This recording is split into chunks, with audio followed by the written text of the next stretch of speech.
না মানে আসলে আমি শাড়ি পরতে পারি না। সাদিদের মাথায় হাত পড়ার অবস্থা। তাহলে এখন কি হবে? সাদিদের সব প্ল্যানে জল পড়বার জোগাড়। সাদিদ কপালে 2 আঙুল দিয়ে স্লাইড করে সমস্যা সমাধানের উপায় খুঁজে চলেছে। হঠাৎ মাথায় কিছু আসতেই সে বলে উঠল, এক কাজ করো, বাকি সব জিনিসগুলো পরে আসো, তারপর দেখছি কি করা যায়। মানে? সাদিদের কথা শুনে নীলার চোখ বেরিয়ে আসার উপক্রম। সাদিদ দ্রুত বলে উঠল, পাখি এমন করে চেঁচাও কেন গো? নতুবা কি করবো? আপনার কথা শুনে আবার এখনই হার্ট অ্যাটাক করার অবস্থা হয়েছিল। খালি আজে বাজে কথা। দ্রুত যাও তো, তোমার জন্য এমনিতেই অনেক লেট হয়ে গিয়েছে। আরে আমি শাড়ি পরতে পারি না তো। আর আমি আছি কি করতে, আমি পরিয়ে দেবো। কি? আর একবার চেঁচালে না বারান্দা দিয়ে নিচে ফেলে দেবো একবারে। চুপচাপ বাকি জিনিসগুলো পরে আসো। নীলা এবার চুপচাপ এগিয়ে যেতে লাগলো। সে জানে সাদিদ কখনো এমনটা করবে না। তারপর সাদিদের রাগী স্বরে তার চোখ ম্লান হয়ে গেল। নীলা মাথা নিচু করে ওয়াশরুমের দিকে এগিয়ে যাওয়া ধরতেই সাদিদ এসে তাকে আটকে দিল। নীলাকে পেছন থেকে হালকা করে জড়িয়ে ধরে তার কাঁধে নিজের থুতনি রাখল। নীলা এখনও চুপচাপ মাথা নিচু করে আছে। রাগ করেছো? নীলা শুধু ডানে বামে মাথা নাড়ল, কিন্তু মুখে কিছু বলল না। সাদিদ নিঃশব্দে মৃদু হাসল। নীলাকে পেছন থেকে ঘুরিয়ে এনে নিজে মুখোমুখি দাঁড় করালো। এইটুকু ধমকেও কেউ কান্না করে? নীলা অভিমানে চুপ করে রয়েছে। সাদিদ এবার তাকে বুকে টেনে নিয়ে বলে উঠল, আরে সরি, আসলে অনেক রাত হয়ে যাচ্ছে, তারপর তুমি এটা সেটা বলে সময় নষ্ট করছো। নতুবা রাগ দেখাতাম না, বিষয়টা গুরুত্বপূর্ণ, না এত রাতে শাড়ি পরতে জোর করতাম না। না সমস্যা নেই, আসলে যারা খুব আদর করে হঠাৎ করে তাদের শাসনগুলো সহ্য করা যায় না। ইস, কি পাকামো কথাবার্তা। আচ্ছা তাহলে এবার যান, আমি ওয়েট করছি। নীলা এবার মৃদু হেসে চুপচাপ ওয়াশরুমে চলে গেল। নীলা যেতেই সাদিদ ছোট্ট আরেকটা ব্যাগ থেকে একজোড়া হোয়াইট অ্যান্ড গোল্ডেন পুলসিকের সাথে আইভরি পার্লের স্পেন্ডেড মাল্টি স্টোরের ঝুমকা এবং কাচের লাল 2টা চুড়ি বের করল। মুখে তার মিষ্টি হাসি। তারপর নিজের ফোনটা পকেট থেকে নিয়ে কতগুলো অ্যানিমেশনে ক্রিয়েট করা শাড়ি পরানোর ভিডিও দেখতে লাগলো। দেখতে দেখতে সেন্টার টেবিলে রাখা দুধের গ্লাসটাও তার চোখে পড়ল। কিছু সময় পর দরজা খোলার আওয়াজে সাদিদ পেছনে ফিরল। নীলাকে দেখে তার মুহূর্তেই ঘাম বের হবার অবস্থা। মাথাটা বার কয়েক ঝাঁকিয়ে আবারও সে নীলার দিকে তাকালো। নীলার টাওয়েল দিয়ে নিজেকে কভার করার চেষ্টা করছে। সাদিদ ফোনটা রেখে দিয়ে ধীর পায়ে নীলার দিকে এগিয়ে আসতে লাগলো। সাদিদের উপস্থিতি টের পেয়ে নীলা আরও জড়সড় হয়ে দাঁড়ালো। সাদিদ এগিয়ে এসে নীলাকে উপর থেকে নিচে আবারও একবার দেখে নিল। তারপর নীলার হাত টেনে বিছানার সামনে দিয়ে আসলো। বিছানার পাশে নীলার সাদা আকাশি ওড়নাটা রাখা ছিল। সাদিদ সেটা হাতে নিয়ে নিজের চোখের উপর ভালো করে বেঁধে নিল।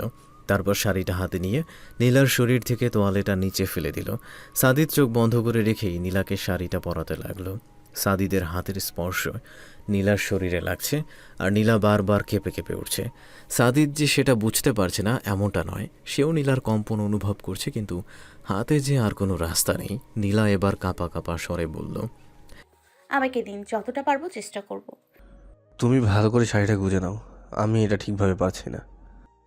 সাদিদের কথা নীলা ভীষণ লজ্জা পেল। তারপর সেও যতটুকু পারে সাদিদের সাথে সহায়তা করতে লাগলো। শাড়ি পরানো শেষ হতেই সাদিদ চোখের উপর থেকে ওড়নাটা সরালো। নিজের প্রাণ পাখিকে এতটা সুন্দর লাগছে যে সাদিদের বোধহয় নিজের চোখই লেগে যাবে। সাদিদ নীলার গালে হাত রেখে কপালে দীর্ঘ চুমুনি আসলো। আর রাতের খাওয়া যে খাওনি সেটা আর বলতে হবে না, চুপচাপ দুধটা শেষ করো। আম্মুর মাথা নষ্ট, তাই বোধহয় এই অখাদ্য এনে রেখেছিল। আমি সজ্ঞানে এই জঘন্য জিনিস খেতে পারবো না। আমার হাতের কয়েকটা থাপ্পড় খেলে সব জানতে পারবে। জলদি শেষ করো। প্লিজ না, এটা ছাড় সব। কোনো কথা নয়, শেষ মানে শেষ। Finish it quickly. নীলার বিন্দুমাত্র ইচ্ছে না থাকলেও নাক চেপে ধরে আধা গ্লাস শেষ করল। আর পারবো না, নতুবা বমি আসবে। সাদিদ আর জোর করল না। গ্লাসটা রেখে দিয়ে নিজেই যত্ন নিয়ে নীলাকে 2 হাতে চুড়ি কানের দুল পরিয়ে দিল। পাখি সাজতে হবে না, শুধু কাজল থাকলে অল্প একটু লাগাতে পারো। নীলাকে মৃদু হেসে চোখে কাজল টানল। তারপর এক পলক সাদিদকে দেখে নিয়ে শাড়ির সাথে ম্যাচিং করে গাঢ় লাল লিপস্টিক দিল। তারপর চুলগুলোকে সাইড সিথি করে খোলা রেখে ব্রাশ করে নিল। নীলার শেষ হতেই আয়নায় সাদিদের দিকে তাকালো। সাদিদ নেশাক্ত চোখে নীলার দিকে তাকিয়ে আছে। নীলা দ্রুত চোখ নামিয়ে নিল। তার বুকে টিপ টিপ আওয়াজ হচ্ছে। সাদিদ সময় বিবেচনা করে বার কয়েক মাথা ঝাঁকালো। নীলাকে এভাবে দেখে নিজেকে তার উন্মাদ মনে হচ্ছে, কোনোভাবেই সামলে রাখতে পারছে না, বড্ড এলোমেলো লাগছে তাকে। সাদিদ এসে নীলাকে দাঁড় করালো। পাখি চলো। কিন্তু যাব কিভাবে? আমিও কি আপনার মতো বেয়ে বেয়ে নামবো নাকি? খবরদার, আমি এসব পারি না। ইস, পারি না, এইভাবে আসতে হবে। নতুবা চলো, আঙ্কেল আন্টিকে বলে তারপর অনুমতি নিয়ে যাব। না না, আম্মু আব্বু জানলে আমি লজ্জায় মরে যাব। একদিন তো জানবেই, আর জানলে সমস্যা কি? না প্লিজ, যখন এটা তখন দেখা যাবে, এখন এসব না। তাহলে তুমি নামবে কিভাবে? আচ্ছা, আঙ্কেল আন্টি বোধহয় এতক্ষণে ঘুমিয়ে পড়েছে। তুমি মেইন ডোর দিয়ে বের হও, ঠিক আছে? যদি ধরা পড়ে যাই? তাহলে খুব ভালো হয়, যত তাড়াতাড়ি সবাই জানবে ততই মঙ্গল। হাসছে আমার মঙ্গল, মেরে হাড্ডি ভাঙবে। মোটেই না, গিয়ে দেখো জামাই আদর করার জন্য বসে রয়েছে। নীলা লাজুক হাসলো, তারপর সাদিদকে সহ দুজনে একসঙ্গে বাসা থেকে বের হলো। লক করবে না? হ্যাঁ করব, এই তো চাবি এনেছি। সাদিদ গাড়ি দরজা খুলে নীলাকে সিটে বসিয়ে নিজের ড্রাইভিং সিটে বসলো। বললেন না যে আমরা কোথায় যাচ্ছি? গেলেই দেখতে পাবে। তাই বলে বলবেন না? সাদিদ নীলার দিকে তাকিয়ে হাসলো, কিন্তু উত্তর দিল না। সাদিদ যত এগিয়ে যাচ্ছে নীলার অজানা কারণে ধুকপুক করছে বুক। সাদিদের ভয় নয়, রাতের জন্য ভয়। এত রাতে সাদিদ কোথায় যাচ্ছে? বলুন না কোথায় যাচ্ছি, অনেক রাত হয়েছে। এত দূর যাওয়া কি ঠিক হচ্ছে? সরি পাখি, আমি নিজেও এতটা লেট করতে চাইনি, কিন্তু তুমি সন্ধ্যার পর থেকে ফোন তুলছিলে না, তাই এতটা লেট হয়ে গেল।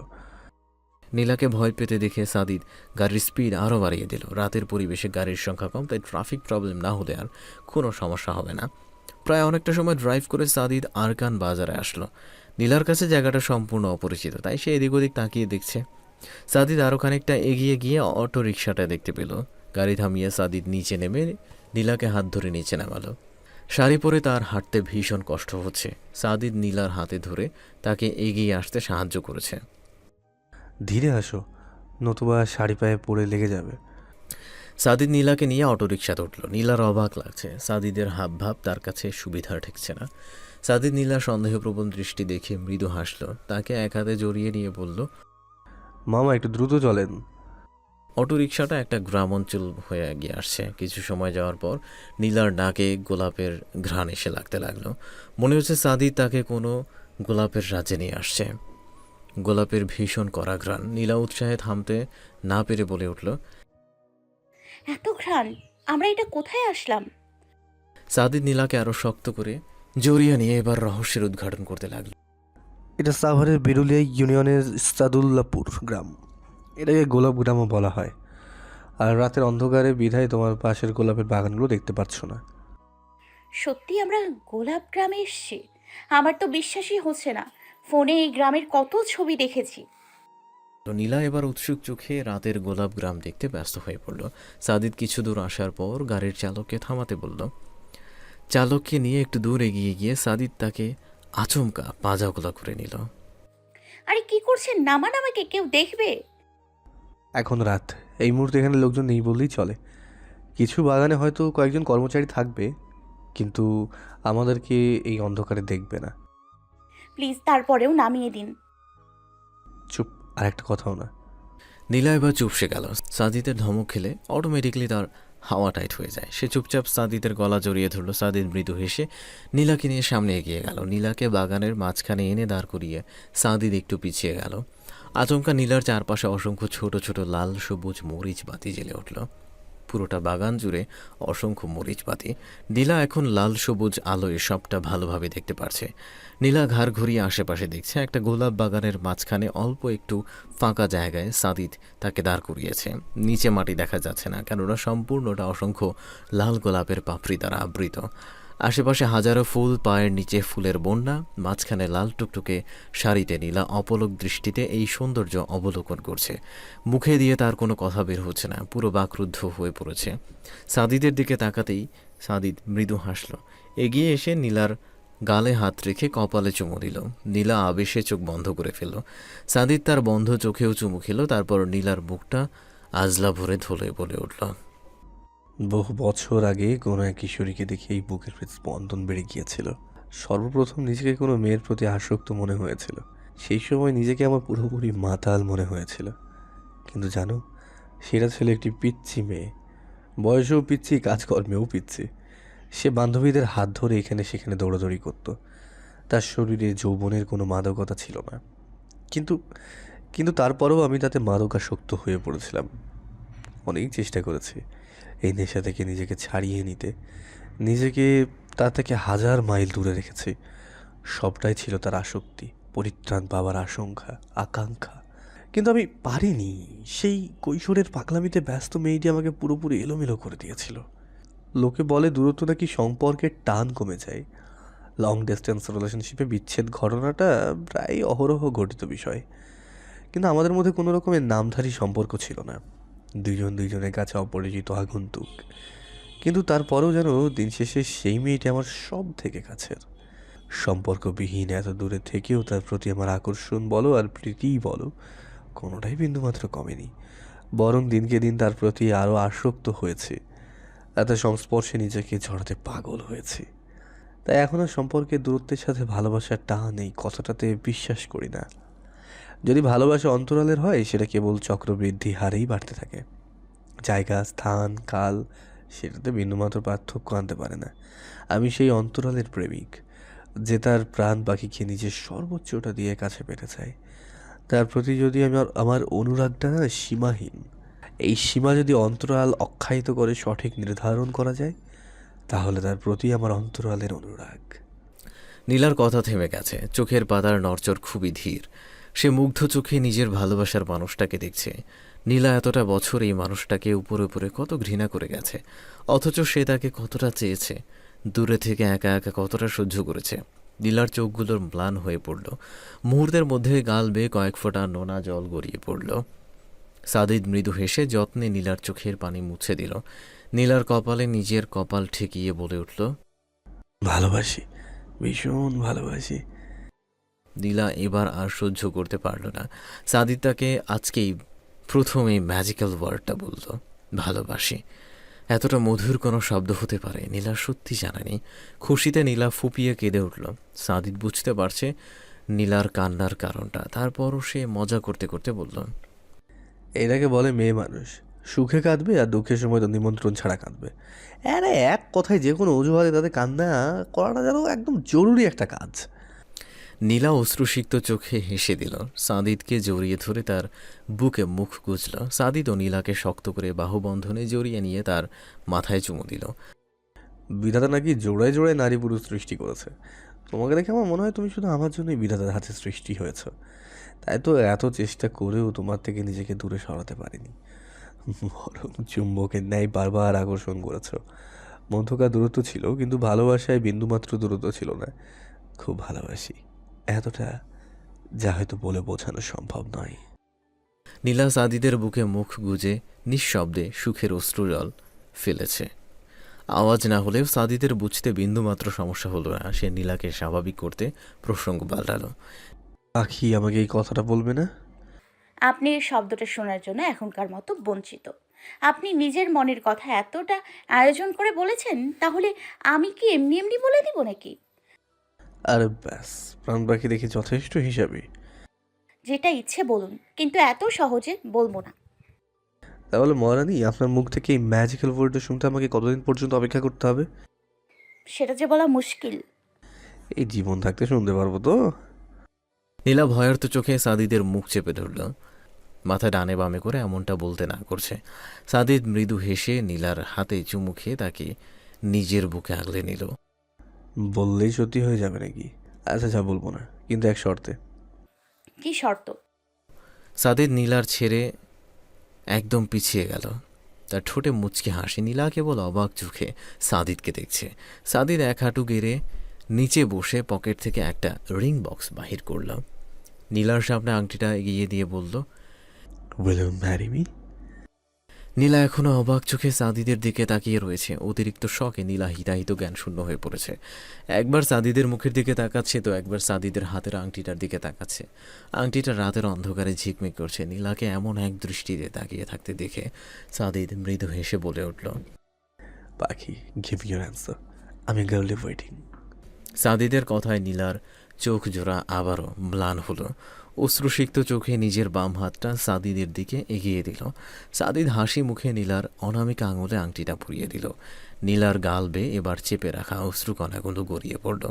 সাদিদ নীলার অবস্থা দেখে আবারও হাসল, কিন্তু আর কিছু বলতো না। থাক না কিছু অশ্রুসল। সুখের মাত্রা নিয়ন্ত্রণে যদি কয়েক ফোঁটা নোনা জল গড়িয়ে পড়ে তাহলে তাতে ক্ষতি কি?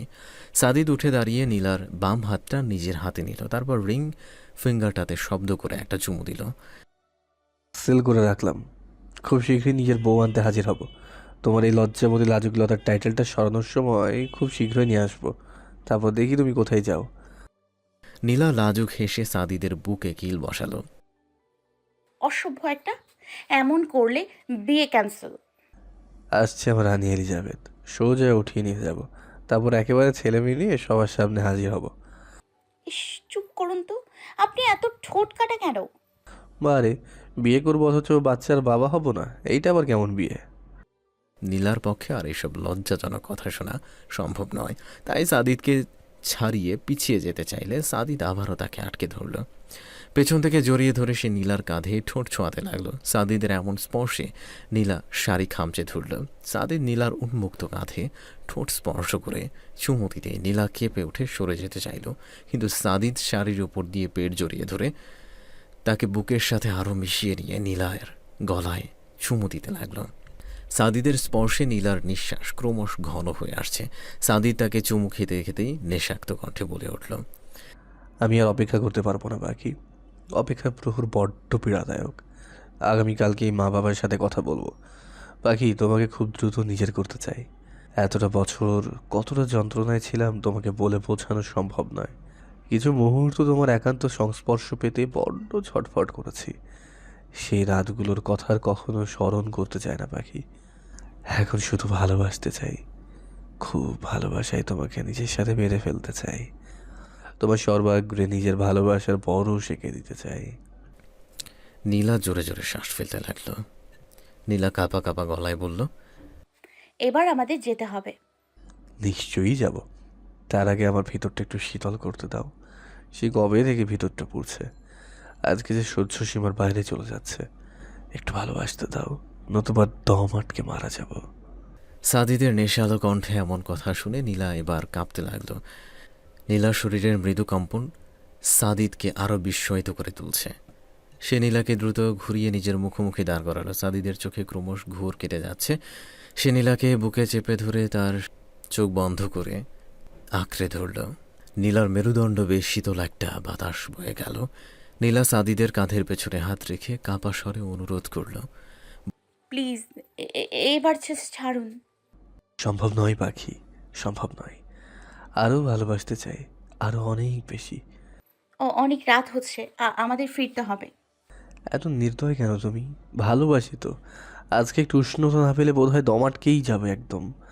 কিন্তু আমি যে আমার প্রাণ পাখিকে অনেকটা পথ হাঁটতে চাই, তাই তোমার এই নির্দয়তা মানব না। রাতের ঝিরিঝিরি ঠান্ডা বাতাস, তার সাথে চারপাশের অসংখ্য গোলাপের সুগন্ধ পরিবেশটাকে একেবারে মাতিয়ে রেখেছে। সাদিদ এমনিতেই নীলাতে মত্ত, আর আজ পরিবেশটা যেন তাকে আর মাতাল করে তুলেছে। সাদিদ নীলার গলায় ছোট চুমু খেল। সাদিদের ঠোঁটের আলতো ছোঁয়া নীলার বড্ড আরাম লাগছে। নীলা আবেশে চোখজোড়া বন্ধ করে ফেলেছে। তারা দুজনে একে অপরের সান্নিধ্যে এতটা মত্ত যে আশেপাশের কোনো কিছুতে আপাতত তাদের বিন্দুমাত্র খেয়াল নেই। তারা কেবল ভালোবাসা পাওয়া এবং দেয়তে ব্যস্ত। আচমকা অনেকগুলো টর্চ লাইটের আলোতে তাদের চোখ ঝলসে উঠল, তাই সাদিদ নীলাকে ছেড়ে দিয়ে চোখের উপর হাত রাখল। আলোগুলো সব চোখে এসে লাগছে। দেখছেন মেম্বার সাহেব, আমি আপনারে কইছিলাম না, দুইটা পোলা মাইয়া বাগানের মধ্যে ফষ্টি নষ্টি করতেছে। জামাল, তাই তো দেখছাছি। ঢাকার থাইকা নোংরা মাইয়া পোলা আইয়া অহন আমাদের গোলাপ গ্রামটাও নোংরা করতে লাগছে। মেম্বার সাহেব, এইগুলোরে এখন এই মাটির নিচে পুঁতে ফেলেন, তাইলে ভবিষ্যতে এমন দুঃসাহস কারো হইব না। আরে মিয়ারা আসতে দেখি না আগে রসের নগরে, তারপর না হয় মারামারির কথা আইব। নীলা সাদিদের শার্ট ভয়ে শক্ত করে খামচে ধরেছে। সাদিদও নীলাকে এক হাতে শক্ত করে জড়িয়ে রয়েছে। সামনে লোকজনের কুৎসিত কথাগুলো শুনে তার আর বোঝার বাকি নেই যে তার মস্ত বড় একটা ঝামেলায় ফেসে গেছে। কিন্তু এখন নোংরা কথা শুনে মাথা গরম করলে চলবে না। পরিস্থিতি সামলাতে ধীরে সুস্থে পদক্ষেপ নিতে হবে, নতুবা তারা গ্রামের মানুষ, খুনাখুনিতে যেতে তাদের সময় লাগবে না। সাদিদ এবার নীলাকে ছেড়ে এগিয়ে আসতে চাইল, কিন্তু নীলা ভয়ে ডানে বামে মাথা, ভয়ে তার চোখ জোড়াতে অশ্রুকণারা এসে ভিড় জমিয়েছে। নিজের প্রাণ পাখির অসহায় ভয়ার্ত মুখটা দেখে সাদিদের বুকটা চিনচিনে ব্যথা করছে। দোষটা তারই, নীলাকে নিয়ে এত রাতে এমন একটা গ্রাম্য পরিবেশে আসা তার মোটেই ঠিক হয়নি। সেও তো এমনটা চায়নি, কিন্তু সব মিলিয়ে এতটা রাত হয়ে গেল। এখন এসব ভেবে খারাপ বই কি লাভ হবে না। তাই সে নীলাকে নিয়েই সামনে এগিয়ে গেল। আসসালামু আলাইকুম। আমি আপনাকে ব্যক্তিগতভাবে তো জানি না, কিন্তু মনে হচ্ছে আপনি এলাকার একজন সম্মানিত লোক। আপনাদের কথা শুনে আমার মনে হচ্ছে আপনারা বিষয়টা খুব খারাপভাবে নিচ্ছেন। প্লিজ দয়া করে এমনটা করবেন না। আমরা ভালো ফ্যামিলির ছেলেমেয়ে, কারণবশত এখানে এত রাত হয়ে গিয়েছে। মোর্শেদ তালুকদার সাদিদের কথায় তার পাশের লোকদের দিকে তাকালেন। তারা নিজেদের মধ্যে ফসুর ফসুর করছে। সাদিদের কথায় তারা যথেষ্ট বুদ্ধিমত্তার পরিচয় পাচ্ছে, আর তাদের দেখে ভদ্র পরিবারের মেয়ে ছেলেও মনে হচ্ছে। তাই তারা এবার খানিকটা ধমকালো, কিন্তু পাশ থেকে চৌকিদার জামাল বলে উঠল, মেম্বার সাহেব, আপনি এমন কইরা চুপ করে আছেন কেন? এই পুলা কি কইলো না কইলো তাতে আপনারা দমিয়া যাইতেছেন কেন মিয়া ভাইরা? এগুলার শাস্তি দেওয়ান লাগবে, নতুবা আমাকেও গ্রামের বদনাম হইব। প্লিজ আপনি এমন করে বলবেন, একটু বোঝার চেষ্টা করুন। আমরা কোনো খারাপ কাজ করছিলাম না। অত বড় মিছা কথা? আমি নিজের চোখে দেখছি তুই এই মাইয়ার পরনের শাড়ি খুইলা বুকের উপর দলাই মালাই চুমাচুমি। ছি ছি ছি, আমার মুখ দিয়ে এসব কথাও বাইর হইব না। নাউজুবিল্লাহ নাউজুবিল্লাহ। উপস্থিত সবাই এবার থুতু ছিটিয়ে তাদের ঘৃণা প্রকাশ করছে। সাদিদ অসহায় চোখে চৌকিদার জামালের দিকে তাকালো। হালকা আলোতে তার পান খেয়ে বিদঘুটে হলুদ দাঁতগুলো আরো বেশি বিদঘুটে লাগছে, আর সেই বিদঘুটে দাঁত ক্রমাগত কিরমির করছে। আজকাল মানুষ কারো ভালো না করতে পারো, কিন্তু বন্ধ করতে পিছুপা হবে না। চৌকিদার জামাল নিঃসন্দেহে সেই লোকগুলোর অন্তর্ভুক্ত। এই তোরা কে কোথায়? এগুলারে বাইন্দে নিয়ে আয়। প্লিজ এমনটা করবেন না। আপনারা একটু ওয়েট করুন, আমি এখনই পাশের থানার অফিসারের সাথে যোগাযোগ করছি। মেম্বার সাহেব, খবরদার ওই পুলার কথা শুনবেন না। হ্যাঁ, বহুত চালু আছে। সাদিদের ইচ্ছে করছে জামালকে তুলে একটা আছাড় দিতে, শুধু পরিস্থিতির চাপে তাকে চুপচাপ এসব বাজে কথা সয়ে যেতে হচ্ছে। না, কেন সিটাসিটি ডাকা লাগবে না। আমি গ্রামের মেম্বার, তাই আমি এই বিচার করুম। এই নিয়ে আই তাদের। সাদিদ নীলার দিকে তাকিয়ে একটা হতাশার নিঃশ্বাস ফেলল। নীলার সাথে আছে বিধায় মারামারি বা হাদাহাদি কোনোটাই সাদিদ এখন করতে পারছে না, কেননা সে কোনোভাবেই নীলাকে নিয়ে রিস্ক নিতে পারবে না। তাই বাধ্য হয়ে তাদের সাথে যেতে হচ্ছে। একটা বড় উঠোনের মাঝখানে নীলা সাদিদকে দাঁড় করিয়ে রাখা হয়েছে। মনে হচ্ছে তারা কোনো ফাঁসির আসামি। আশেপাশের পরিস্থিতি ঠিক এমনটাই নির্দেশ করছে। রাত অনেক হলেও ছেলে বুড়ো মহিলা মানুষের অভাব নেই। গ্রামে মোটামুটি অল্প সময়ের মধ্যেই তাদের ঘটনা ছড়িয়ে পড়েছে। সাদিদ শিওর না, কিন্তু তার সিক্স সেন্স বলছে এখানে অবশ্যই চৌকিদার জামালের হাত রয়েছে। উৎসুক জনতা ইতিমধ্যে অপরাধীদের শাস্তি পর্যন্ত নির্ধারণ করে ফেলেছে। আপনারা এটা ঠিক করছেন না। আপনারা যদি আইনগত কোনো শাস্তি দিতে চান তাহলে আমাদের আপত্তি নেই, কিন্তু আমাকে একটা কল করার সুযোগ দিন, তারপর না হয় আপনারা কোনো পদক্ষেপ নেবেন। শোনো শহরের ছেলে, এটা আমাদের গ্রাম, তাই এখানে তোমার কথা চলবো না। কিন্তু আমাকে একটা এই মিয়া থাম। মাইয়া নিয়ে আমাদের বাগানে গিয়ে ফষ্টি নষ্টি করে আইসস কথা কইতে? আপনি চুপ করুন। সেই কখন থেকে আজে বাজে কথা বলছেন। ও আমার হবু স্ত্রী। দুজনে একটু ভালো সময় কাটানোর জন্য এখানে এসেছিলাম। বিশ্বাস না হলে বাগানের লোকের সাথে কথা বলুন। ওনারা টাকা নেওয়ার সময় তেমন কিছু বলেনি, নতুবা আমরা কখনো আসতাম ওরা। হে রে সমরি, তোর বাগানেই তো এইসব, তুই কিছু ক। তালুকদার সাহেব, এখানে আমার কোনো দোষ নাই। এই ভাই আমরা টাকা দিয়ে সব ব্যবস্থা করছে, কিন্তু তারা যে এখানে আকাম করব আমাকেও এমন কিছু কয় নাই। আপনার বাবার এমন বাজে শব্দ ব্যবহার করছেন কেন? আমি তো বললাম সে আমার হবু স্ত্রী, খুব শীঘ্রই আমরা বিয়ে করব, তাই প্লিজ এমনভাবে বলবেন না।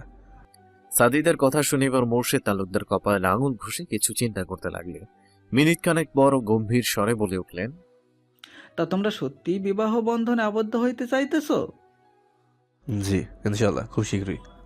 তাইলে মিয়া তোমাকে মাফ করা চাইব, কিন্তু আমার একটা শর্ত আছে। অনেক ধন্যবাদ আপনাকে। আপনি বলুন, আমি আপনার শর্ত পূরণ করার যথাসাধ্য চেষ্টা করব। তোমরা বিয়ে করো আর যাই করো, কিন্তু তোমাদের লাইগা আমাগো গ্রামের সম্মান নষ্ট হয়েছে। এখন যদি আমরা তোমাদের এমনি এমনি চাইরা দিই তো আমাদের গ্রামের লোক সমাজের কাছে ছোট হইয়া যাইব। কেউ আমাদের গোলাপ গ্রামের নিরাপদ মনে করবে না। এটুকু বলে মোর্শেদ তালুকদার থামলেন। সাদিক নীলার দিকে এক পলক তাকিয়ে বললেন, তাই তোমাদের এই মুহূর্তে বিয়ে করতে হইব। ইসলামী শরীয়ত মোতাবেক এই মাইয়ারে তোমার এখন বিয়া করা লাগবে। আমাদের সবার সামনেই এই বিয়া সম্পূর্ণ হইব, নতুবা আমরা তোমাদের যাইতে দিব না। তালুকদারের কথা শেষ হতেই উপস্থিত আমজনতা বাহবা দিতে লাগলো। সবাই তার বিচারে মারাত্মক খুশি। তালুকদার সাহেবও হাত নাড়িয়ে তার বাহবা সাদরে গ্রহণ করেছেন। সাদিদ এক পলক পাশে দাঁড়ানো নীলার দিকে তাকালো। তার গাল বেয়ে টুকটুক করে নোনা জল গড়িয়ে পড়ছে। সবার এমন কথা শুনে সে নিঃশব্দে ফুপিয়ে কান্না করেছে। সাদিদ লম্বা একটা শ্বাস টানলো, নিজেকে যথেষ্ট স্বাভাবিক রাখার চেষ্টা করে বলে উঠল, দেখুন, আমরা এমন কিছুই করব না। বিয়েটা কোনো ছেলে খেলা নয়। আমরা বিয়ে অবশ্যই করব, কিন্তু সেটা আমাদের পরিবারের সব সদস্যদের উপস্থিতিতে, তাদের সম্মিলিত উদ্যোগে। এইভাবে তাদেরকে ব্যতীত আমাদের পক্ষে বিয়ে করার মতো জীবনের একটা গুরুত্বপূর্ণ কাজ করাটা সম্ভব নয়। এটা কইলে তো হইব না মিয়া। তোমাকে লাগে আমাদের সম্মানিত মেম্বার সাহেবের কথা ফেলনা হয়ে যাইব কেন? ইতা আমরা হইতে দিব না। কি গো মিয়ারা, তোমরা কিছু কও? হুম, ইতা আমরা হইতে দিব না। উৎসুক জনতার চেঁচামেচি বেড়ে গেল। অপরদিকে চৌকিদার জামালের মুখে তৃপ্তির হাসি। সাদিক নিজের রাগকে আর সংবরণ করতে পারল না। এগিয়ে গিয়ে ঠাস করে চৌকিদারকে এক থাপ্পড় মেরে বসল। তোকে এইটা আরো বহুত আগেই দেওয়া দরকার ছিল। ভদ্রতা বজায় রেখে এতক্ষণ শান্ততা ছিলাম। চৌকিদার মার খেয়ে সাপের মতো ফুঁসে উঠল। দাঁত কিরমিরিয়ে বলে উঠল, এই জমিলার মা, এদিকে আয়। আর মিয়ারা, তোমরাও আহো। এখনই এই হারামজাদা আর তার প্রেমিকারে মাটির নিচে পুঁতা দেবো। হাতের কত বড় সাহস, হে আমার গায়ে হাত দেয়। সবাই মোটামুটি তেরে আসতে নিলেই সাদিদ এক হাতে নীলাকে বুকে টেনে নিল। নীলা এমন পরিস্থিতিতে পড়ে থরথর করে কাঁপছে। সাদিদ তাকে বুকে শক্ত করে জড়িয়ে নিয়ে আঙুল উঁচিয়ে শাসিয়ে বলল, খবরদার, যদি কেউ এক পায়ে গিয়েছে তো ওর গায়ে একটা আঁচড় লাগলে তোমাদের একটাকেও আমি ছাড়বো না। সব কয়টাকে খুন করে ফেলবো। সাদিদের রাগী স্বরের এমন হুঁশিয়ারিতে সবাই পিছিয়ে গেল। চৌকিদার পিছিয়ে আসলো না। বড় লাঠি নিয়ে এগিয়ে আসতে গেলেই সাদিদ তার বুক বরাবর সজোরে একটা লাথি দিয়ে বসল। চৌকিদার মাটিতে ছিটকে পড়ে আর্তনাদ করে উঠল। সে বুকে হাত চেপে ব্যথাজনক শব্দ করতে লাগলো। সাদিদের চোখ মুখ রাগে লাল বর্ণ ধারণ করেছে। তার এমন অবস্থা দেখে সবাই আর আগানোর সাহস পেল না। তালুকদার সাহেব এতক্ষণ চুপ থাকলেও এবার তিনি চেয়ার ছেড়ে উঠে দাঁড়ালেন। সাদিদের সামনে তিনি রাগ মিশ্রিত গম্ভীর স্বরে বলে উঠলেন, এইটা তো ঠিক না মিয়া। তোমরা নিজেরা অন্যায় কইরা এখন আমাদের গ্রামের লোকজনের সাথে মারামারি করতেছো। আমাকে ক্ষমা করবেন, আমি এমনটা মোটেও করতে চাইনি, কিন্তু এই লোকটার বাড়াবাড়ি আর সহ্য করতে পারিনি। মেম্বার সাহেব, আপনারে আমার এই বুকের ব্যথার কসম, এই পুলারে আপনি ছাড়বেন না। হালা খাই কি, অত জোরে লাথি দিছে মনে হয়ে যাইতেছে আমার ছাতনার কয়েকটা হাড্ডি ভেঙে গেছে। সাদিদ আবারও চোখ গরম করে চৌকিদারের দিকে তাকাল। সেই দিক সেদিক তাকিয়ে বুক ঠেলতে শুরু করল। এই করিম যা তো, মোল্লারে ডাইকান, বিয়ে এখন এই হব। আমি আগেও বলেছি আমরা কখনোই বিয়েতে সম্মতি দেব না। বিয়া করবে না? খুব ভালো কথা। তালুকদার সাহেব, তাহলে আপনি অনুমতি দেন আমি এই মাইয়া পোলার ভিডিও করি। বাগানে প্রশ্নটি করতে গিয়ে হাতে নাতে ধরা, এমন একটা শিরোনাম দিয়ে ফেসবুকে সাইরা দিলে কেল্লা ফতে, মিনিটে ভাইরাল হয়ে যাইব। প্লিজ এমন করো না। তুমি বয়সে আমার ছোট ভাইয়ের মতো। এইসব করলে আমাদের ফ্যামিলি বদনাম ছড়িয়ে পড়বে। তো আর কিতা করতাম? আপনারা বিয়া করতে রাজি না হলে আমাকেও এমনটাই করা লাগবো। তালুকদার সাহেব, ভিডিও করুন। হ্যাঁ কর। কলেজে পড়ুয়া ছেলেটা ফোন হাতে নিতেই সাদিদ নীলার মুখের দিকে তাকালো। কাঁদতে কাঁদতে তার চোখ মুখ লাল হয়ে গেছে। সাদিদের নিজের উপরই বারবার রাগ হচ্ছে। রাত করে নীলাকে এই জায়গায় আনাটাই সবচেয়ে বড় ভুল ছিল তার। যে ভুলের খেসারত এখন তাদের দুজনকেই সমান তালে দিতে হবে। থাম, আমার বিয়েতে রাজি। সাদিদের এমন কথায় নীলা চমকিত দৃষ্টিতে তার দিকে তাকালো। সাদিদ মুখে জোরপূর্বক হাসি ফুটিয়ে নীলার গালে হাত রাখল। খুবই স্বাভাবিক কণ্ঠে বলল, রাখি, আর কাঁদে না। আমি বাসায় গিয়ে সবাইকে বুঝিয়ে বলবো, তারা অবশ্যই আমাদের সিচুয়েশনটা বুঝতে পারবে। নীলা কান্নারুদ্ধ কণ্ঠে মাথা ডানে বামে নাড়িয়ে না করল। সাদিদ আবারও হেসে তার মাথায় আলতো হাত বুলিয়ে বলল, বিয়ে তো আমরা আজ না হয় কাল করতামই, পরিস্থিতিতে না হয় এখনই করছি। তুমি প্লিজ ভয় পেও না, আমি আছি তো, সবকিছু সামলিয়ে নেব। অবশেষে কাজীকে তালুকদার বাড়িতে ডাকা হলো। নগদ 20,001 টাকা মোহরানা ধার্য করে কাজী সাহেব সাদিদকে কবুল করতে বললেন। সাদিদ নীলার হাতের মুঠো শক্ত করে চেপে ধরে বলে উঠল, কবুল, কবুল, কবুল।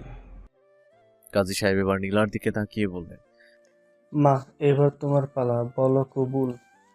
নীলা সাদিদের দিকে ভয়ার্ত চোখে তাকাতেই সাদিদ ইশারায় তাকে আশ্বস্ত করল।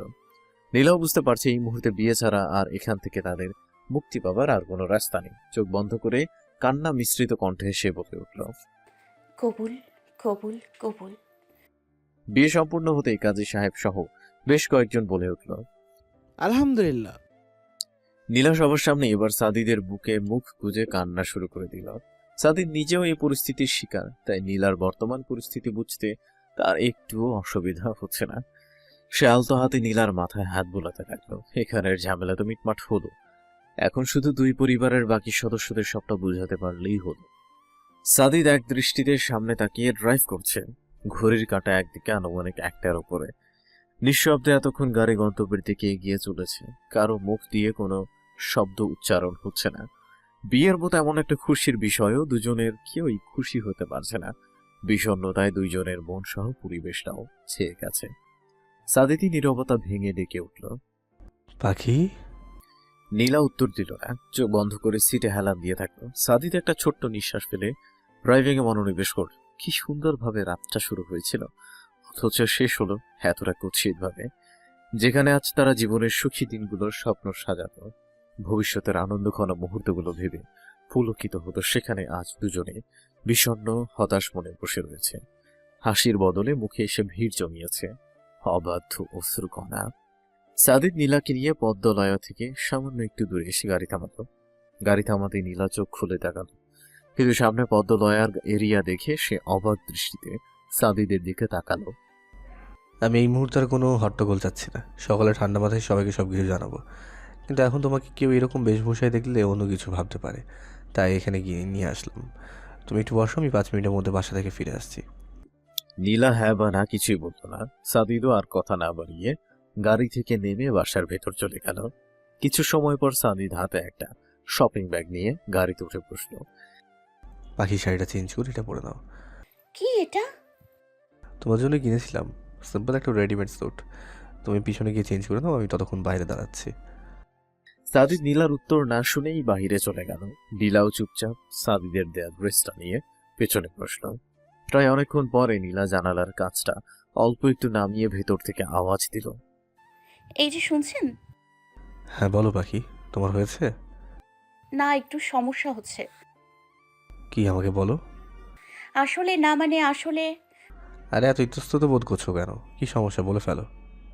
না, মানে সেফটি পিন ব্লাউজের সাথে আটকে গিয়েছে, কোনোভাবেই খুলতে পারছি না। একটু যদি হেল্প, না মানে সাদিদের আর নীলার এতক্ষণের আসলের নকলের বোঝার অর্থ বাকি নেই। সাদিদ বিনা বাক্যে গাড়িতে উঠে গাড়ির ভেতরের লাইটটা জ্বালিয়ে নীলার পাশে এসে বসল। নীলা এখনো সেফটি পিন খোলার চেষ্টায় রয়েছে। আচ্ছা, পাশ ফিরে বসো, আমি খুলতে সাহায্য করছি। নীলা পাশে ফিরতেই সাদিদ তার ঘাড়ের চুলগুলো সামনে এনে দিল। সেফটি পিনটা আঁকাবাঁকা হয়ে গেছে, তাই নীলা বের করতে পারছে না। সাদিদও কিছুক্ষণ চেষ্টা করল, হচ্ছে না বিধায় নীলার উদ্দেশ্যে বলল, পাখি, হচ্ছে না তো, এটা কেটে ফেলি। না। নীলা প্রায় আতঙ্কে বলে উঠল, এত দামি শাড়িটা সাদিদ তাকে উপহার দিয়েছে, কেবল আজকে এটা বলবে, আর এখন নাকি কেটে ফেলবে। তাহলে আর কি করবো, এটা তো ছাড়াতেই পাচ্ছি না। আপনাকে করতে হবে না, আমাকে দিন, আমি দেখছি। সাদিদের বাচ্চামো দেখে নিলে এতক্ষণে মৃদু হাসল, নতুবা হাসির রেখার যেন মুখে প্রায় বিলুপ্তি ঘটেছিল। সাদিদ পুরো দমে এবার সেফটি পিনের সাথে যুদ্ধ লাগলো। টানাটানি করতে গিয়ে অনাকাঙ্ক্ষিতভাবে ব্লাউজটা কাঁধের নিচে এসে নামলো এবং নীলার থার্ড পেপার সাদিদের সামনে উকিয়ে দিল। লজ্জায় নীলার প্রায় মাটির দিকে যাওয়ার অবস্থা। নীলা দ্রুত ব্লাউজ টেনে কাঁধ আড়াল করল। সাদিদ কয়েক মুহূর্তের জন্য ভ্যাবাচাকা খেলেও পর মুহূর্তেই তার মাথায় দুষ্টামি চাপল। সে নীলার কানের কাছে মুখ নিয়ে ফিসফিসিয়ে বলে উঠল, মেয়েদের নাকি এইসব ক্ষেত্রে পিঙ্ক পছন্দ, কিন্তু তোমার সাদা কেন? আমাকে স্মরণ করে নাকি?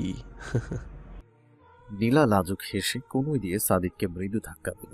সাদিদও হাসলো, কিন্তু সেটা নীলার অগোচরে।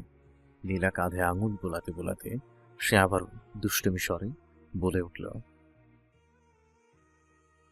নীলা এবার পারে না গাড়ি থেকে দৌড়ে চলে যেতে। এই ছেলেটা কত নম্বরের নির্লজ্জ সেটা নীলার আন্দাজেরও বাহিরে।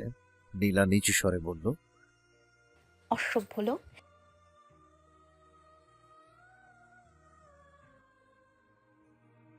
নীলার চমকিত দৃষ্টিতে ঘাড় ঘুরিয়ে সাদিদের দিকে তাকাতেই সে নিচে ঠোঁট কামড়ে হাসল।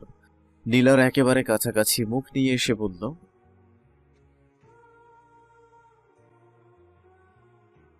নীলা দ্রুত মুখ ফিরালো। এই ছেলের সাথে সে যত কথা বলবে তত লজ্জা দিবে, কিন্তু সাদিদ যে দুষ্টু শিরোমণি, নীলাকে আরো লজ্জায় ফেলতে বলে উঠল। আমার কাছে এইসব বিষয়ে লজ্জা পাওয়ার কিছুই নেই। নীলা লজ্জায় পেছন থেকে কুশন নিয়ে সাদিদের উপর চড়ে মারল, আর সাদিদ মৃদু হেসে গাড়ির বাইরে চলে আসলো। নীলা ড্রেস চেঞ্জ করে সামনে আসতেই সেও এসে ড্রাইভিং সিটে বসল। কিছু সময় পর সাদিদ হঠাৎই ডেকে উঠল। বউ? নীলার বুকটা ধক করে উঠল। সে তো সত্যি এখন এই শব্দটার উপযোগী। সে কারো বিয়ে করাবো, কিন্তু আকস্মিকতায় এই শব্দটার সাথে নীলা নিজেকে খাপ খাওয়াতে পারছে না, তাই ইতস্ততবোধ কণ্ঠে বলল, প্লিজ এই নামে ডাকবেন না, কেমন যেন লাগছে।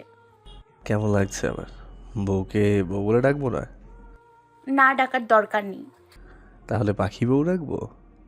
নীলা জানালার বাইরে তাকিয়ে লাজুক হাসল। এই ছেলে মারাত্মক। নিজেরটা 16 আনা কিভাবে আদায় করতে হয় সেটা তার ভালোই জানা আছে। বাসার সামনে আসতেই নীলা আচমকা পড়ে উঠল। আপনাকে একটা কথা বলতে ভুলে গিয়েছি। হ্যাঁ, কি কথা বলো। আপাতত বিয়ের বিষয়টা পরিবারকে জানাতে চাইছি না। কেন, এত বড় বিষয় না জানিয়ে কিভাবে রাখবো? সেটাই, এত বড় বিষয় তাই জানাতে চাইছি না। সবাই এই মুহূর্তে জানলে খুব কষ্ট পাবে। আরে পাখি কোনো কষ্ট পাবে না, দেখ তারা খুব খুশি হবে। প্লিজ আমার এই কথাটা রাখুন। আপনি তো শীঘ্রই আমাকে বিয়ে করবেন, তাই তাদের এই অনাকাঙ্ক্ষিত বিয়ের কথাটা জানানোর প্রয়োজন নেই। নীলার ইতস্তত বোধ দেখিয়ে সাদিদ এবার দমে গেল। সত্যি সে শীঘ্রই নীলাকে বিয়ে করে ঘরে তুলতে চায়, তাই আপাতত তাদের না জানলেও খুব বেশি ক্ষতি হবে না। তাই মুচকি হেসে বলল, আচ্ছা যাও, জানাবো না। নীলাও এবার মৃদু হাসলো, কিন্তু দুষ্ট সাদিদ পর মুহূর্তে বলে উঠল, তার মানে তোমার জন্য আমাকে বিবাহিত হয়েও ব্যাচেলর থাকতে হবে? খুব দুঃখের বিষয় পাখি বউ। নীলা লজ্জা পেয়ে গাড়ির দরজাতে হাত দিতেই সাদিদ তার হাতটা টেনে ধরল। মুচকি হেসে সে নিচে নেমে নীলার পাশের দরজাটা খুলে দিয়ে তাকে নামালো। তারপর নীলার হাতে হাত দিয়ে কপালে দীর্ঘ চুমু খেল। চোখে চোখ রেখে বলল, আমার বউকে তোমার হেফাজতে দিয়ে গেলাম। কোনো অযত্ন করলে তোমার খবর আছে কিন্তু। এখন শুধু বউ, আমি কিছুই নই। তুমি তো আমার প্রাণ পাখি, এখন আবার বউ পাখি, আবার অল্প কিছুদিন পর হয়ে যাবে আমার বাচ্চাদের মা পাখি। নীলা সাদিদকে ধাক্কা দিয়ে দূরে সরালো। বিড়বিড়িয়ে বলল, খারাপ লোক একটা, আপনার সব সময় আজে বাজে কথা। নীলার ফিসফিসিয়ে কথা শুনে সাদিদ মুখে ভীষণ অসহায়ত্ব ফুটিয়ে তুলে বলে উঠল, আর মনে মনে গালমন্দ করো না পাখি, এমনিতেই বড্ড জ্বালায় আছে। বিয়ে করলাম অথচ বউ সাথে নেই। বিয়ের প্রথম রাত নিয়ে সবার কত আশা থাকে, অথচ আমি কিনা বউয়ের পাশেই থাকতে পারছি না। বউয়ের আদর তো দূরের কথা, নাগাল পাওয়াই দুঃসাধ্য। এত কষ্ট সহ্য করা যায়? নীলা সাদিদকে পেছনে ফেলে দৌড় দিল। এখন এই ছেলের সামনে থাকলে তাকে আরো লজ্জাজনক কথা বলে পুরো নিয়ে দিয়ে, কারণ সে প্রকৃত অর্থে একজন ঠোঁটকাটা নির্লজ্জের কারখানা। স্নিগ্ধ সূর্যের আলো সাদিদের মুখে লাগতেই সে পাশ ফিরল। জীবনের খুব মধুর একটা মুহূর্তের সুখ কল্পনায় সে এখন ব্যস্ত। বন্ধ আখিদয়ের মধ্যেও তার ঠোঁটের কোণে মৃদু হাসি। পাশের কোলবালিশটাকে শক্ত করে জড়িয়ে ধরতে গেলে সাদিদ দ্রুত চোখ খুলে তাকালো। মুহূর্তেই তার চক্ষু বিস্ফোরিত হলো। উপরের হালকা চাদরটা সরিয়ে সে বিছানা ছেড়ে উঠে দাঁড়ালো। রাগী স্বরে বলে উঠল, তুই এখানে কি করিস? ঘুমাতে আসছি। তানহার বিক্ষিপ্ত বাণী সাদিদের রাগটা দরদর করে বেড়ে গেল। মুহূর্তেই ফর্সা কপালের রগটা ফুলে উঠল। নিজেকে সে শান্ত রাখতে পারছে না। তারপরে যথেষ্ট চেষ্টা করে বলল, ঘুমাবি ভালো কথা, কিন্তু আমার রুমে কেন? আর তুই ভিতরে আসলি কিভাবে? আমি তো দরজা ভেতর থেকে লক করে ঘুমিয়েছি। ফার্স্ট অফ অল তোর রুমে আমার ঘুমটা চাপে বেশি, আর ভিতরে কিভাবে আসলাম? এই তো চাবি।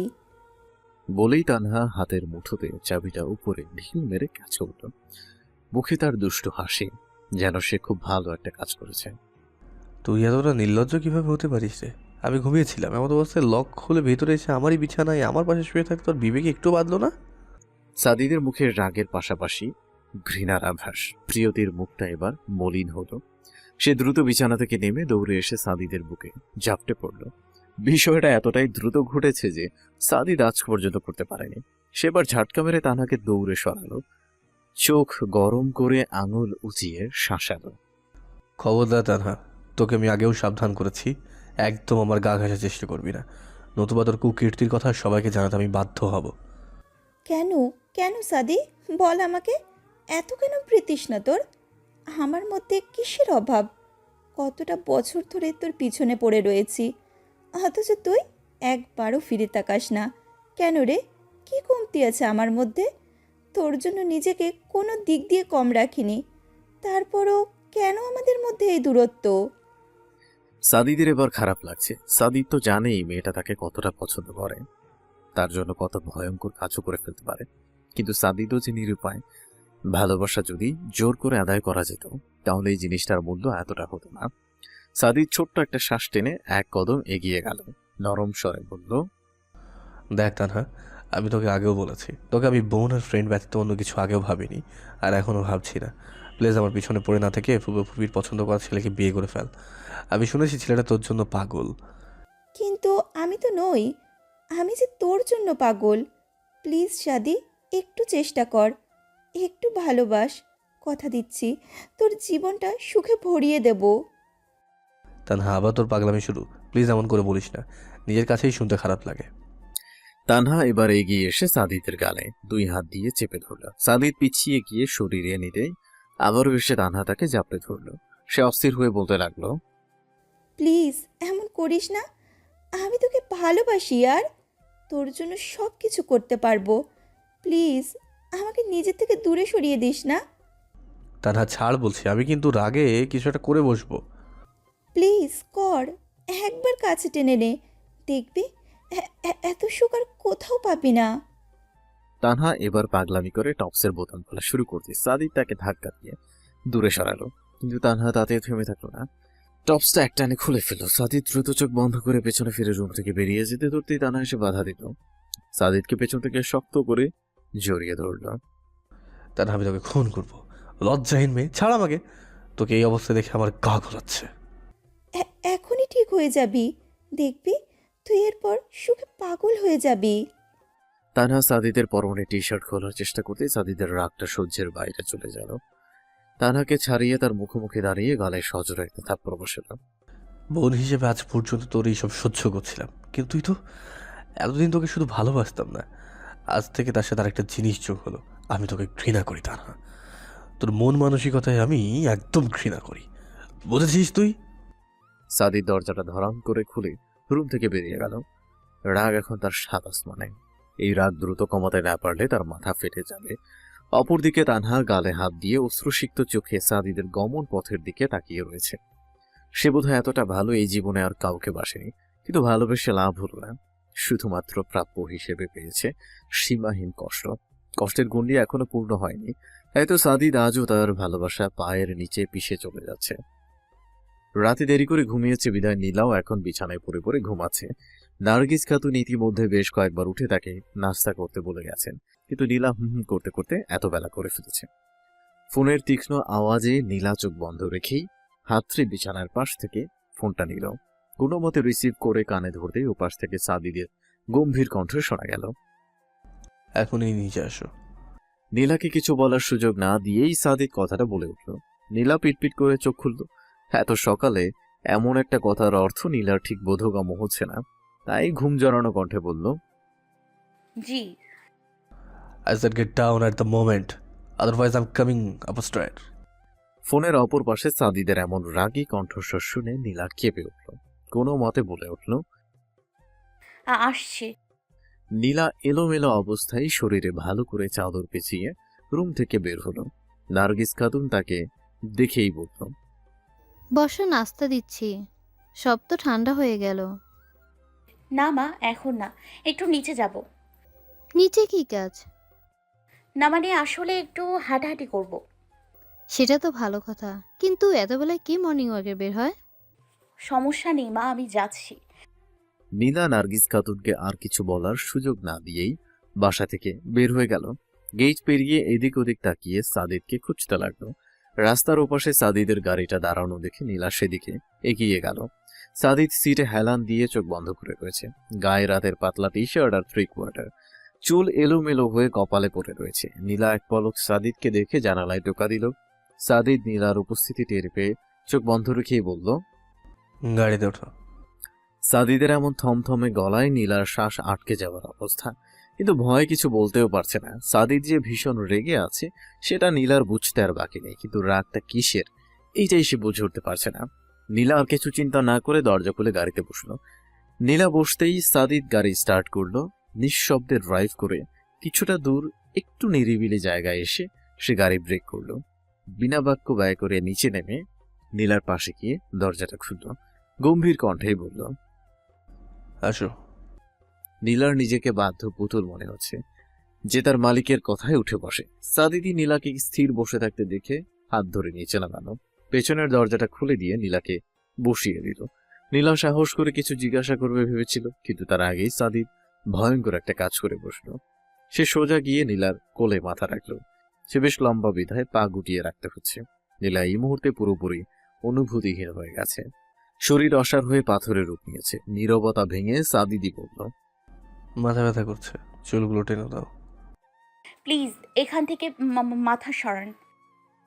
নীলা শুধু আটকে যাওয়া গলায় বলতে নিয়েছিল কোল থেকে মাথাটা সরাতে, কিন্তু সাদিদকে চোখ জোড়া খুলে এমন লাল লাল করে তাকাতে দেখে নীলা আর বাক্য সম্পূর্ণ করতে পারল না। চুপচাপ কাপা হাতটা সাদিদের মাথায় রাখলো। শরীর মনে হচ্ছে অসাড় হয়ে গেছে, হাতও চলছে না। হঠাৎ সাদিদ রাগী স্বরে ধমকে উঠল, খাও না নাকি, জোরে টান দাও। নীলা আচমকা সাদিদের এমন ধমকে মৃদু কেঁপে উঠল। বুক ধুকপুক করছে, চোখ জোড়াও মুহূর্তেই ম্লান হয়ে গেল। সাদিদ তাকে কথাটা সুন্দর করে বলতেই পারত, এমনভাবে ধমকে বলার কিছু ছিল না। নীল কান্না চেপে রেখে মুখ ঘুরিয়ে জোরে জোরে চুল টানতে লাগলো। এত জোরে টানার চেষ্টা করছে বোধহয় আজ সাদিদকে পুরো টাকলো বানিয়েই দম নিবে। সাদিদ এতক্ষণ রেগে থাকলেও নীলার এমন বাচ্চামি দেখে তার এখন দম ফাটানো হাসি আসছে। সাদিদ চোখ জোড়া খুলে উপরে তাকালো। নীলাকে মুখ ফিরিয়ে রাখতে দেখে সে ঠোঁট টিপে নিঃশব্দে হাসল। প্রাণ পাখির রাগ ভাঙাতে নরম স্বরে ডাকলো, বউ। নীলা উত্তর দিল না, এমনকি একবার ফিরেও তাকালো না। সাদিদ এবার শব্দ করেই হেসে ফেলল। নীলা অপরদিকে মুখ ফিরানো অবস্থায় সাদিদের হাসির শব্দ শুনে তার ভ্রুজোড়া তির্যক হলো। নীলার চেহারায় এতক্ষণ অভিমানের রেশ দেখা গেলেও এবার রাগের আভাসও পাওয়া গেল। সাদিদও হাল ছাড়ার পাত্র নয়, সে সুর টেনে ডাকতেই লাগলো, বউ, এই বউ, ও পাখি বউ। নীলাকে এখনো ফিরে তাকাতে না দেখে সাদিদ এবার ঠোঁট কামড়ে হাসল। দুষ্টুমি স্বরে ডেকে উঠল, ও আমার বাচ্চাদের মা পাখি, বাচ্চাদের বাবাই ডাকে তো। সাদিদের মুখে আবারও এমন লজ্জাজনক কথা শুনে তার মুখে ঈষৎ লালাভ আভা দেখা গেল। সাদিদ কোলে শুয়ে নীলার অর্ধলালাভ চেহারাটা দেখে নিঃশব্দে হাসল। আরেকটু লজ্জা দিতে কাঁধ হয়ে শুয়ে নীলার পেটে মুখ গুজল। সাদিদের তপ্ত নিঃশ্বাস জামার উপর দিয়ে পেটে লাগতেই নীলা ভয়ঙ্কর ভাবে কেঁপে উঠে সাদিদের চুল খামচে ধরল। সাদিদ নীলার শরীরে বহমান কম্পন অনুভব করতে পারছে, আর এই কম্পনের অর্থ তার কাছে অজানা নয়। সাদিদ নীলার কোমর জড়িয়ে ধরে পেটে মুখ উঁচে উষ্ণ ঠোঁট ছোঁয়াতে লাগল। নীলা চোখ বন্ধ করে আটকে যাওয়া গলায় বলল, কি করছেন? কি করছি? সাদিদের নির্লিপ্ত উত্তরে নীলার মুখটা এবার অসহায় পরিণত হলো। তারপরে যে সাদিদকে এখান থেকে সরাতেই হবে, নতুবা নীলা এখানেই বোধহয় জ্ঞান হারাবে। প্লিজ উঠুন, সহ্য করতে পারছি না। সাদিদ নীলাকে আরেকটা চুমু দিল। কি সহ্য করতে পারছো না? নীলা দীর্ঘশ্বাস ফেলল। ঘুমন্ত ব্যক্তিকে জাগানো গেলেও ঘুমের অভিনয় করা ব্যক্তিকে জাগানো অসম্ভব। সাদিদও এখন নীলার কাছে এমন একজন ব্যক্তি। নীলা হালকা রেগে সাদিদের চুলে টান দিয়ে বলল, সরুন, আপনার খোঁচা দাড়িতে আমার শরীর শিরশির করছে। এখন যেতে হবে, নতুবা আম্মু বকা দেবে। কোথাও যেতে হবে না। বউ পাখি, তুমি কি অনাকাঙ্ক্ষিতভাবে হওয়া আমাদের এই বিয়েটাকে মানতে পারোনি? তাহলে তো কাছে আসতে কোনো বাধা থাকারই কথা না। আমরা কি প্লিজ বাবা, বাসায় যেতে দিন, অনেক সময় হয়েছে। সব সময় তো তোমার কথা শুনলে চলবে না।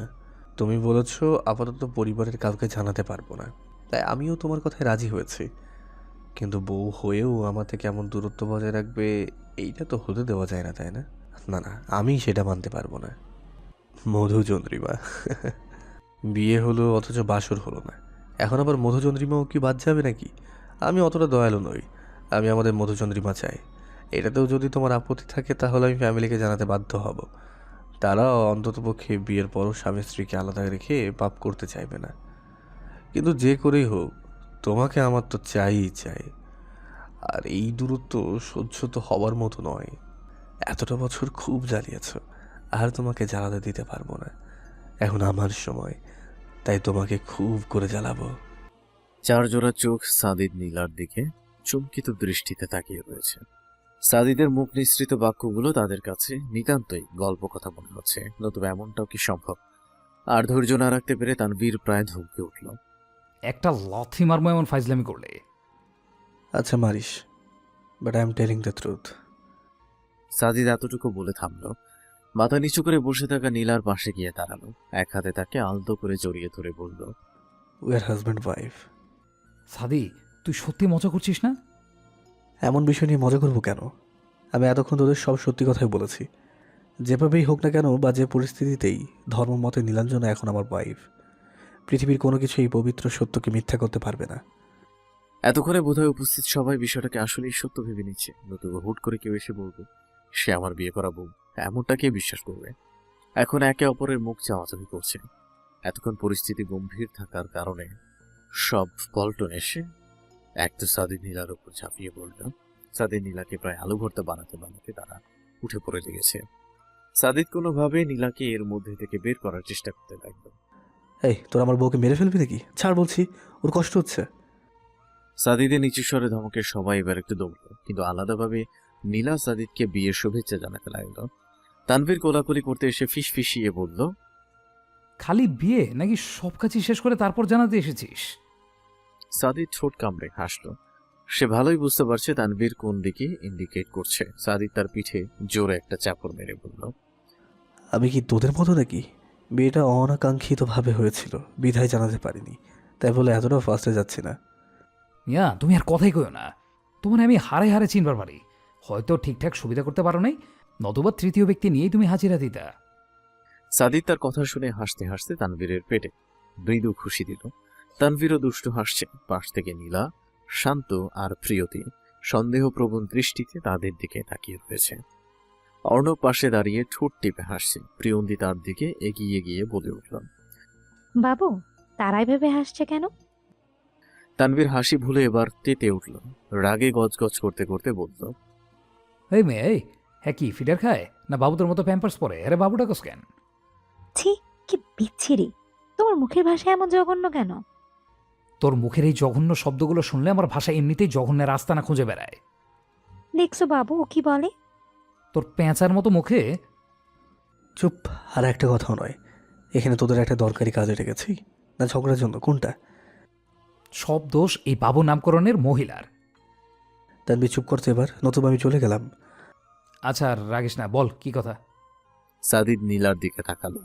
নীলা অনবরত হাত পায়ের নখ খুঁটে চলেছে। সাদিদ তাকে আগেই এই বিষয়ে বলেছে। এখন সবার প্রতিক্রিয়া কেমন হবে এটা নিয়েই তার ভয়। আমি একটু ঘুরতে যাবার প্ল্যান করছিলাম। অর্ণব, তানভীর তাদের ভ্রুজোড়া কুচকালো। বাকি সবাই স্বাভাবিকভাবে নিলেও তাদের একটু খটকা লাগছে। অর্ণবই বলল, সেটা ভালো কথা, কিন্তু কোথায় যাওয়ার প্ল্যান করছিস? দার্জিলিং। সাদিদের এমন নির্লিপ্ত উত্তরে নীলার প্রায় চোখ বেরিয়ে আসার উপক্রম। কি বলছে সাদিদ? দার্জিলিং? নীলার তো নিজের কানকেই বিশ্বাস হচ্ছে না। সাদিদের এক কথা ছিল, হয় মধুচন্দ্রিমা নতুবা পরিবারকে জানাবো। নীলার লজ্জা লাগলেও শেষমেশ মধুচন্দ্রিমাতে এসে রাজি হয়েছিল, কিন্তু তাই বলে দার্জিলিং? এমনটা তো সাদিদ তাকে বলেনি। এমনকি নীলাও এমনটা ভাবতে পর্যন্ত পারেনি। দার্জিলিং প্ল্যান?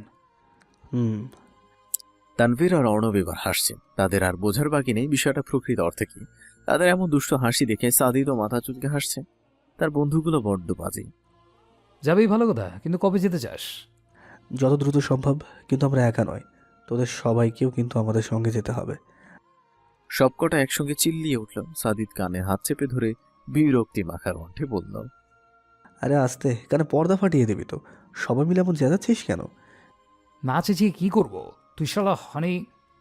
সাদিদ দ্রুত এসে তানভীরের মুখ চেপে ধরল। নীলাকে সে একান্তই ভালোবেসে লজ্জা দিতে চায়।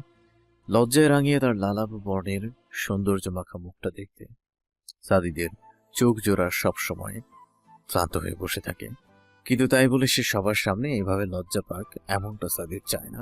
তাই এই বাধা আটকে ফেলার ব্যস্ততা। চুপ, তোর একটা কথা বলবি না। তানভীর এবার বাধ্য ছেলের মতো মাথা নাড়ানো। সাদিদ মুখ ছাড়তেই পাশ থেকে অর্ণব বলে উঠল, তোরা ঘুরতে যাচ্ছিস ভালো কথা, কিন্তু সেখানে আমাদের কি কাজ? প্রথমত তোরা আমার ভাইয়ের থেকে কম দোষ, তাই আমাদের সাথে যেতে পারিস। এইভাবে আলাদাভাবে বলার কিছুই নেই। আর নীলাঞ্জনাও হয়তো এটাই চাই। আমাদের বিয়ের কথাটা পরিবারের কেউ এখনও জানে না। এমত অবস্থায় একা একা দুজন এতটা দূরে ঘুরতে গেলে ওর হয়তো ভালো লাগবে না। সবসময় মাথায় এটা সেটা আসতে থাকবে। সবার সাথে থাকলে জার্নিটা বেশি এনজয় করবে। তাই তোদেরকেও আমাদের সাথেই আসতে হবে। ভাইয়া না মানে জিজু, ওনাদেরটা না হয় বুঝলাম, কিন্তু আমি কেন? শান্ত, তুমি তো আরও আগে। তোমাকে ছাড়া নীলাঞ্জনা যাওয়ার প্রশ্নই পসিবল। শান্ত সাদিদের দিকে অবাক চাহনিতে তাকিয়ে আছে। সাদিদের কথাটা তার বোধগম্য হয়নি। সাদিদই তাকে এই অবস্থা থেকে পরিত্রাণ দিল। নীলাঞ্জনা এই মুহূর্তে পরিবারকে জানাতে চায় না, আর তাই এইভাবে আমার সাথে না জানিয়েও যাওয়াটা সম্ভব নয়। তাহলে অনেক কথা উঠবে। তাই তোমাকে এই প্রথম দিকটা সামলাতে হবে। বলতে পারো ভালো কিছুর বিনিময়ে ছোটোখাটো মিথ্যা বলতে হবে। তোমার উপর এই ক্ষেত্রে আমার পূর্ণ বিশ্বাস রয়েছে। সাদিদের কথায় শান্ত হাসল। উপস্থিত সবাইও হাসছে। সবাই এটা সেটা নিয়ে আলোচনা করতে লাগলেই সাদিদ নীলাকে টেনে কোনায় নিয়ে গেল। নিজের দুই হাত দেয়ালে রেখে নীলাকে বাহুবন্ধনে আটকে ধরল। নীলার চোখের দিকে তাকিয়ে বলল, তখন ছাড়া পেলেও হিসাব কিন্তু ছাড়েনি বউ। কড়াই গন্ডায় হিসাব করছি। সময় মতো সব কিছু সুদে আসলে উসুল করব, কিন্তু রেডি হও বউ পাখি। নিজের ভাগের এক বিন্দু আমি ছাড়া দেব না। নীলার দম প্রায় আটকে যাবার মতো অবস্থা। এখন থেকেই তাকে সাদিদের যেসব ভয়ঙ্কর কথার সম্মুখীন হতে হচ্ছে তা জানি হাতে পেয়ে তার কি হাল করে। নীলা এক পলক চোখ উঁচিয়ে থাকালো। সাদিদের ঘোর লাগা দৃষ্টি দেখে পর মুহূর্তেই সে চোখ নামিয়ে নিল। কিন্তু কিছু করার নেই, এটাই মানতে হবে। সাদিদের জেদ চেপেছে, এই বান্দাকে এখন কোনোভাবেই মানানো যাবে না। নীলা বাকি সবাইকে লক্ষ্য করে আশেপাশে তাকালো। সবাই দার্জিলিং ভ্রমণ নিয়ে কথা বলছে, কিভাবে কি করবে, কোথায় কোথায় যাওয়া হবে এসব নিয়ে প্ল্যান করছে। আপাতত নীলা সাদিদকে দেখার সময় নেই তাদের, কেননা সবকিছুকে ছাপিয়ে এবার যাত্রা হবে দার্জিলিং। মেঘের স্বর্গরাজ্য হিসেবে পরিচিত এই পাহাড়কন্যার বুকে হানা দিতে নব্য দম্পতি এবং তার বন্ধুরা ছুটে আসছে। আরিফ মাহমুদ সোফায় বসে আছেন, দৃষ্টি তার তীক্ষ্ণ, কেননা এই দুইটা বাজি মেয়ে তাকে সে কখন থেকে বসিয়ে রেখেছে। কি কথা বলবে বলবে করে ঘন্টা পার করে ফেলেছে। তিনি এবার কিছুটা রাগী স্বরে বললেন, তোমরা কি সত্যি কিছু বলতে চাও? বলার থাকলে বলো, নতুবা আমার দরকারি কাজ আছে। আঙ্কেল, আরেকটু বসেন। মুখ দিয়ে কথাটা বের হতেই চাইছে না, একেবারে গলায় এসে আটকে রয়েছে। কি এমন কথা বলতে চাও যে গলায় এসে আটকে রয়েছে? না মানে আঙ্কেল। আরিফ রহমান নীলার দিকে তাকালেন। সে সাথে সাথে দৃষ্টি নত করল। তিনি তাদের দুজনের মতিগতি কিছুতেই বুঝে উঠতে পারছেন না। শান্ত একবার নীলার দিকে তাকালো। লম্বা একটা শ্বাস টেনে সে এবার একদমে বলে ফেলল, আঙ্কেল, আমাদের ভার্সিটি থেকে নাভাকুম জলপ্রপাতের উদ্দেশ্যে যাবে। মাঝপথে থানচি, মিলনছড়ি, বগালেক, স্বর্ণমন্দির, নীলাচল সহ আরও অনেকগুলো স্পট ঘুরে দেখানো হবে। সেটা তো বেশ ভালো কথা। আঙ্কেল, আমি এবং নীলও তাদের সাথে যেতে চাচ্ছি। আরিফ মাহমুদ এবার খানিকক্ষণ চুপ থেকে চিন্তা করতে লাগলেন। কিছুক্ষণ পরেই হাসি মুখে বলে উঠলেন, যাবার হলে যাবে, মানা করেছে কে? আমার জীবনেও আমি এসবে বহুতবার গিয়েছি। আসলে আঙ্কেল, অনেকগুলো স্পট তো, তাই সময়টা একটু বেশি লাগবে। 4 রাত 5 দিন। যদি সিকিউরিটি ব্যবস্থা এবং ম্যানেজমেন্ট ভালো থাকে তাহলে আমার কোনো আপত্তি নেই। ও আঙ্কেল, আপনার মতো মানুষ হয় না। বলেই শান্ত খুশিতে গিয়ে আরিফ মাহমুদকে আলতো করে জড়িয়ে ধরল। নীলাও মাথা নিচু করে মুখ টিপে হাসছে। যাক, এদিকের ঝামেলা তাহলে মিটে গেছে। আব্বু রাজি মনে, আম্মুও রাজি। শান্ত নীলাকে বাই বলে তাদের বাসা থেকে খুশি মনে চলে গেল। দার্জিলিং যাচ্ছে তার কত শতটি জিনিস গুছিয়ে নেয়া বাকি। শান্ত যেতেই নীলাও রুমে আসলো। রুমে আসতেই ফোনের আওয়াজ কানে আসতেই ফোনটা সে হাতে নিল। সাদিদ কল দিচ্ছে। আসসালামু আলাইকুম। ওয়ালাইকুম আসসালাম বউ পাখি, কি করো? নীলা মাথা নিচু করে লাজুক হাসল। এই ছেলেটাও না, সব সময় তাকে এসব বলে লজ্জা দিতে থাকে। নীলা নিচু স্বরে বলল, এতক্ষণ আব্বুর রুমে ছিলাম, আব্বু রাজি হয়েছে, যাওয়ার পারমিশন দিয়েছে। বাহ, শ্বশুরমশাই তো গ্রেট, বিনা ঝামেলাতেই মেয়ের হানিমুনের ব্যবস্থা করে দিল।